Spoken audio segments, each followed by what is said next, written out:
This episode is brought to you by CuriosityStream, a subscription streaming service that offers thousands of documentaries and non-fiction titles. And right now, for a limited time, you guys can get 25% off the cost of a subscription. More on that in just a bit.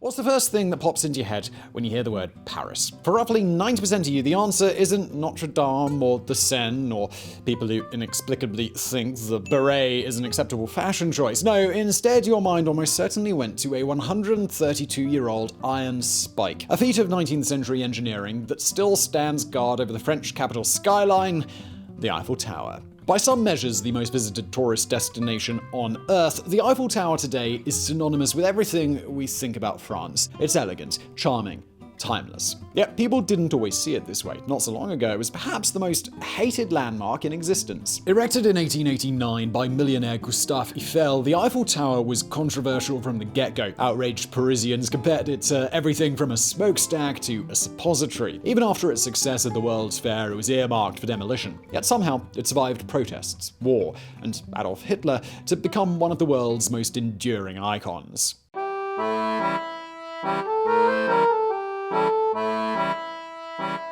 For 19th century French dudes, 1889 was a hell of a significant year. Exactly a century earlier, an angry Parisian mob had stormed the Bastille, effectively kicking off the French Revolution. From this moment, it sprung the abolition of the monarchy, the birth of the French Republic, the Declaration of the Rights of Man, and all the other things that Francophiles get dizzy just thinking about. So it should have been a natural decision to somehow mark this momentous occasion. But note the key word there. Should. In the 100 years since 1789, events had shown that the memory of the revolution was still wildly unsettled. There had been Napoleon's empire, which crushed the First Republic, the restoration of the monarchy, the birth and death of the short-lived Second Republic, the Second Empire, reigned over by Napoleon's nephew, Napoleon III. Even when the current government, the Third Republic, had finally arrived on the scene in 1870, it had been forced to fight the revolutionary Paris Commune for control, a bloody battle that had killed thousands. In short, 1880s France was a tinderbox of monarchists, republicans, Bonapartists, and communards, all of whom saw the 1789 revolution very differently. On top of that, a stock market crash in 1882 had left the country in a deep depression. Whatever celebration took place would have to be both as uncontroversial as possible and extremely cheap. As 1889 approached, the government of the Third Republic started toying with the idea of marking the centenary with an exposition universelle, what we'd call a World's Fair. The last one they'd thrown in the 1870s had been well attended, but had lost the treasury over 30 million francs. On the other hand, when Napoleon III held one under the Second French Empire, it turned a tidy profit. Clearly it was possible to make money off of these things, and an exposition would also be less provocative than simply, say, singing La Marseillaise while dancing around a guillotine. But it would still have to be big. A big exposition with a big centerpiece, one that acknowledged the Third Republic's debt to 1789 without encouraging the unwashed masses to start chopping off people's heads again. It would be from these twin necessities that Paris's greatest landmark would be born. On November 8, 1884, President Jules Grevy announced that Paris would host its fourth Exposition Universelle from May 1889. Alongside that, it was announced that the capital would commission a 300-meter tower to stand alongside the Seine. But rather than design the tower themselves, the government was throwing it open to a competition. The news that any idiot could design Paris's newest landmark hit architecture circles like a bomb. 300 meters is still pretty massive, but at the time it was nearly double the height of the then tallest man-made structure, the Washington Monument. Whoever designed the new tower would become instantly famous, their building as iconic as the Burj Khalifa is today. Naturally, this attracted all sorts of crackpots. Over the months of the competition, designs were submitted for everything from a 300-meter watering can to, appropriately, a gigantic guillotine. Amid all of this madness, one design stood out. Jules Bordet was perhaps Paris's leading proponent of all that was traditional, baroque, and beautiful. His proposal would be a stone Tower of Babel, reaching into the heavens and topped with a beacon so powerful that people across the city would be able to read by its light after sunset. It was a grand vision, everything the Third Republic's government could have wanted in their new landmark. But Bordet's tower wasn't the only proposal in town. Out there, amidst the city's cobbled lanes and sweeping boulevards, another visionary was preparing his own design, one so dramatic it would give Jules Bordet a heart attack. The visionary's name was Gustave Eiffel, and he was about to put forward a plan that would transform Paris.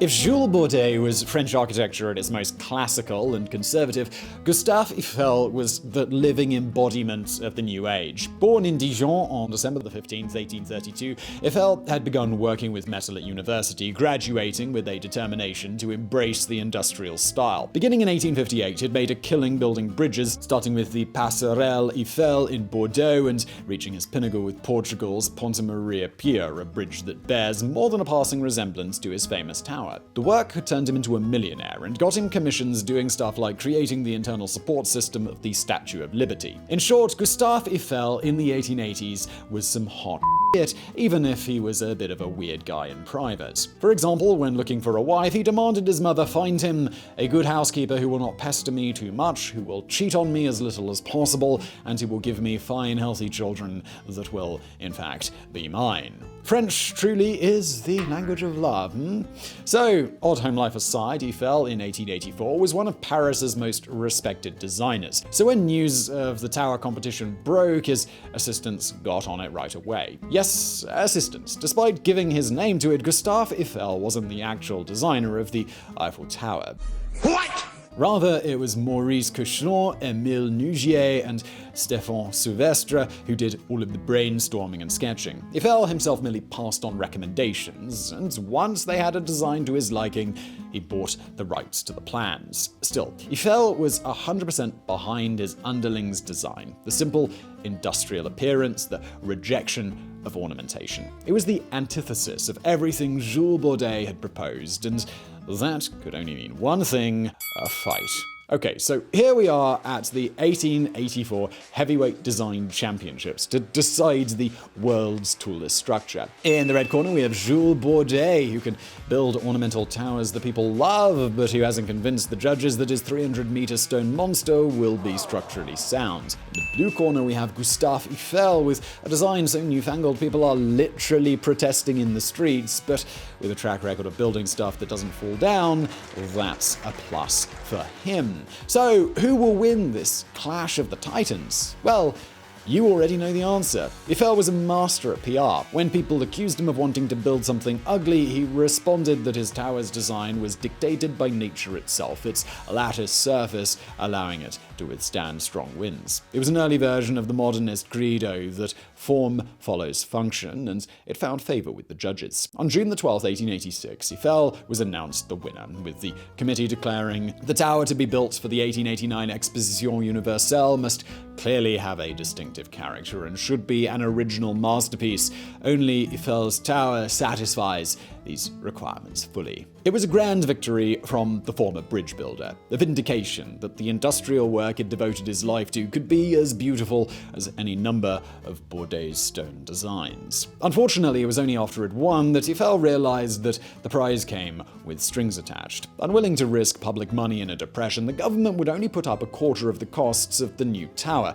Eiffel would have to pay for everything else out of his own pocket. In the end, Eiffel agreed on one condition: that all profits the tower turned in its projected 20-year lifespan went solely to him. Figuring this would allow Eiffel to break even, or maybe even turn a small profit, the committee agreed. Little could anyone have guessed just how insanely rich this contract would eventually make him. Now, we'll give you a hard dollar amount in just a moment, but first, here's a quick word from today's video sponsor, CuriosityStream. CuriosityStream is a subscription streaming service that offers thousands of documentaries and non-fiction titles from some of the world's best filmmakers, including exclusive originals. Think of it as the Netflix for nerds, the Hulu for history buffs. CuriosityStream is available on many platforms and web apps, including Roku, Android, Xbox One smart TVs, iOS, Chromecast, Amazon Fire, Amazon Kindle, and Apple TV. It's pretty much everywhere. It's offered worldwide, and it's constantly updated with amazing timely content. For example, this spring they added an 8-part series called The Bone Detectives. If you're enjoying today's video though, why not stay in Paris and check out CuriosityStream's docuseries The Mysteries of Paris. That one has some really cool episodes like Nicolas Flamel and Alchemy or The Secrets of the Templars. It's all good stuff. You can go to curiositystream.com/geographics for unlimited access to the world's top documentaries and non-fiction series, and right now you guys can use the promo code GEOGRAPHICS to save 25% off the cost of an annual subscription, which comes out as only $14.99 a year. So click the link below or go to curiositystream.com/geographics, save 25% right now, just $14.99 for the whole year. And let's get back to Paris.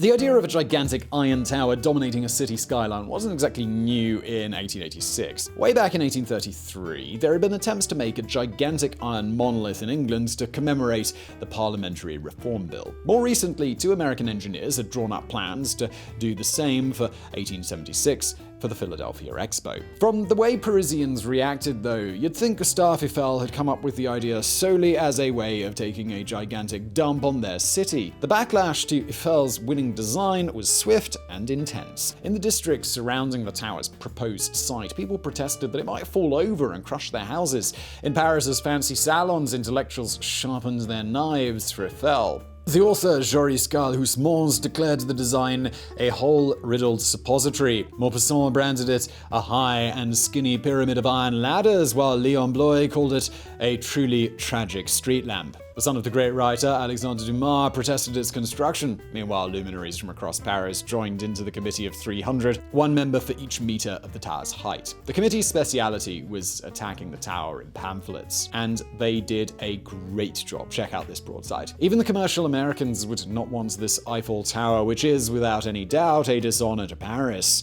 Heavy stuff. Well, sadly, this is just at the more acceptable end of the spectrum. At the other end, people started attacking Eiffel with anti-Semitic slurs, a pretty remarkable thing when you considered that he wasn't even Jewish. But hey, that was just how the Third Republic rolled. It was now less than a decade until the Dreyfus Affair, and France was so rabidly anti-Semitic that people's brains basically went, I don't like this thing, therefore it must be Jewish. Stay classy, history. Deeply upset, Eiffel tried to fight back, saying he thought the tower would be beautiful, and asking, are we to believe that because one is an engineer, one is not preoccupied by beauty in one's constructions, or that one does not seek to create elegance as well as solidity and durability? But the arguments that had won over the judges barely made a dent in this wall of public opposition. Luckily, though, there was no time left for the government to change their minds. Ground was broken on January 26, 1887, a little over 2 years before the Exposition Universelle's official opening. It was an impossibly tight deadline to build a record-breaking tower, especially one that was meant to include restaurants and theaters and elevators. But Eiffel had a trick up his sleeve. But as far back as 1884, his workshop had registered a patent for a new way of assembling metal supports for the tower 2 years before he actually won the competition. Since then, his workers had been fine-tuning a plan for preparing everything in the company factory to be quickly shipped and assembled in as little time as possible. When the starting gun on their great project was at last fired, they were more than ready. Over the next 26 months, over 7,300 tons of iron would be forged, shipped, and assembled in the heart of Paris at the 19th century equivalent of warp speed. It would take a workforce of up to 300 on site and another 150 at the factory, all supported by some 50 designers and engineers. When it was finally finished in record time, it would leave even Eiffel's enemies dazed with wonder.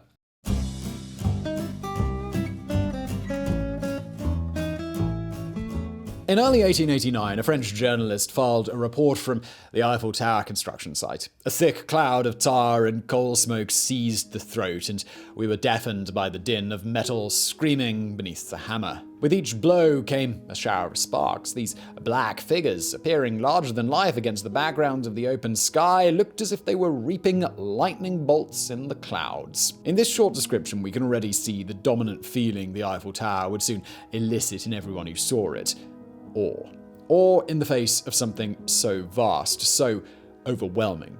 It was a feeling that the city of Paris had gotten used to over the last 2 years. From the moment ground was broken, almost everything about the Eiffel Tower's construction had been dizzying. The underground supporting blocks, dug below the level of the Seine, had required gigantic caissons for keeping the water out. The tower itself had been forged from 18,000 separate pieces at an accuracy of 1/10 of a millimeter. Joining them together were 2.5 million rivets, each of which required a team of 4 men to heat it, weld it, and bash it into place in a cascade of sparks. It was simply a building project beyond anything Paris had ever seen before. Even just the wooden scaffolding and steam-powered cranes needed for the first floor were a sight to behold. When the first level was reached just before Christmas of 1887, Parisians must have been like, okay, that's big enough, you can stop now. But of course, Eiffel's project didn't stop. It kept on growing and growing, an iron skeleton rising higher and higher into the sky. Remember, this is a world in which the tallest man-made structure in existence was the Washington Monument,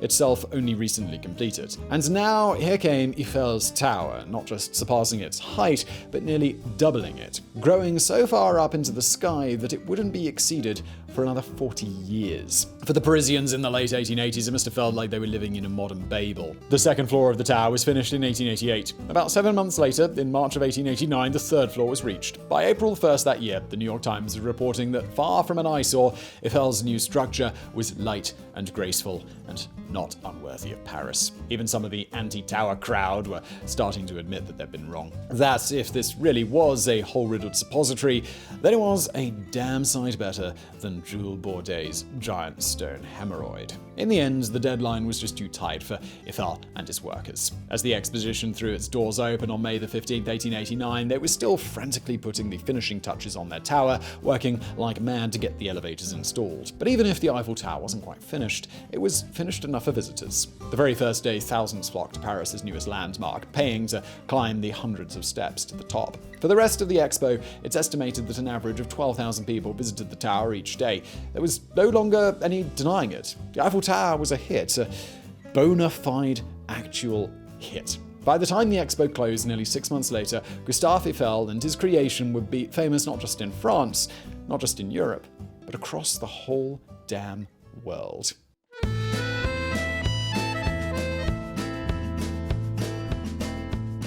The 1889 Exposition Universelle lasted to October the 31st. In that time, some 32 million visitors descended on Paris, generating the Third Republic a profit of 8 million francs. In other words, it was everything the organizers dreamed of. The Republicans and revolutionaries were happy the revolution's centenary got a big party, while the monarchists and Bonapartists were able to just enjoy the fair itself. Even foreign nations swooned before the French celebrations. Despite Britain refusing to recognize an exposition marking a revolution, the future King Edward VII still attended. America, meanwhile, sent luminaries like Thomas Edison. But what of the Eiffel Tower itself? In the 6 odd months of the exposition, it's estimated around 2 million people visited the Eiffel Tower, on top of the millions more who simply admired it from afar. One of the biggest draws was the view from the top. With the Wright brothers over a decade away from their first flight and hot air balloons still the preserve of the rich, most Parisians had simply never seen their city from so high up before. Perhaps sensing this, Gustave Eiffel had an office for himself installed on the top floor. It was here, before a panoramic view of Paris, that he met with Edison. Yet it wasn't just the views that made the tower such a hit. Eiffel had covered the iron skeleton with hundreds of gas lamps, all of which lit up at night, creating a burning silhouette on the horizon. Every morning, a cannon was fired at the very top, announcing the opening of the exposition. On top of that, there were performances held on the tower and themed restaurants open for visitors. One of the most frequent guests was Guy de Maupassant, who famously complained that the Eiffel Tower was the only place in Paris that he could enjoy as a lunch without having to look at the damn Eiffel Tower. By the time the exposition closed its doors for the final time, Gustave Eiffel had already broken even on his investments. With the tower designed to stand for another 20 years, it seemed obvious he was going to die a very, very rich man.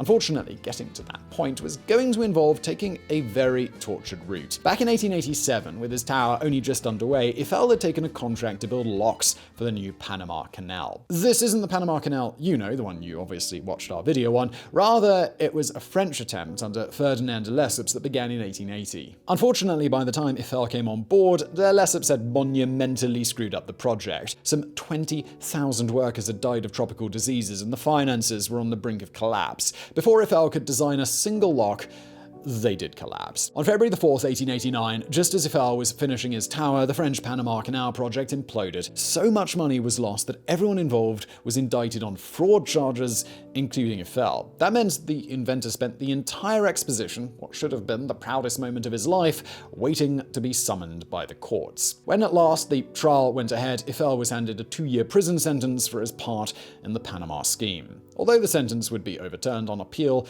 the experience left him pretty traumatized. In the aftermath, he withdrew from the public eye, devoted his life to science experiments. It was while in this semi-exile that Eiffel began to formulate a plan to save his grandest project, to ensure it lasted long after he himself had passed away. It was a plan that would ensure the Eiffel Tower remained standing to this very day.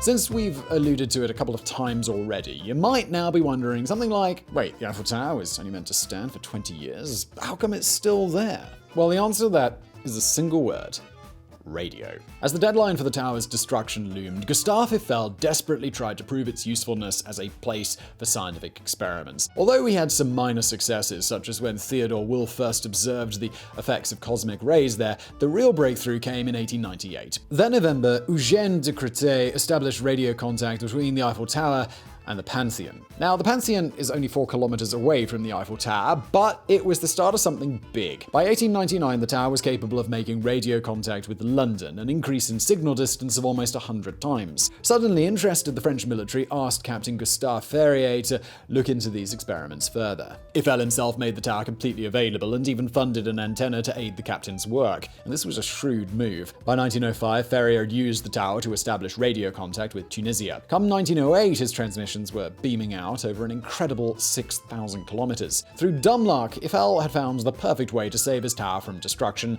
by turning it into a gigantic radio transmitter. In 1909, just a few months before it was due to be torn down, the military established a permanent listening station at the Eiffel Tower. Thanks to this, the city permit for the tower was extended all the way until 1980. By the time that year rolled around, Paris without the Eiffel Tower would be as unthinkable as New York without the Statue of Liberty. But that's not to say that our story ends here in 1909 with the tower finding a new lease of life. There's one last anecdote to tell, one more moment in history when Paris's greatest landmark came within a hair's breadth of destruction. The year was 1944, the year the Allies liberated France from the Nazi-backed Vichy regime.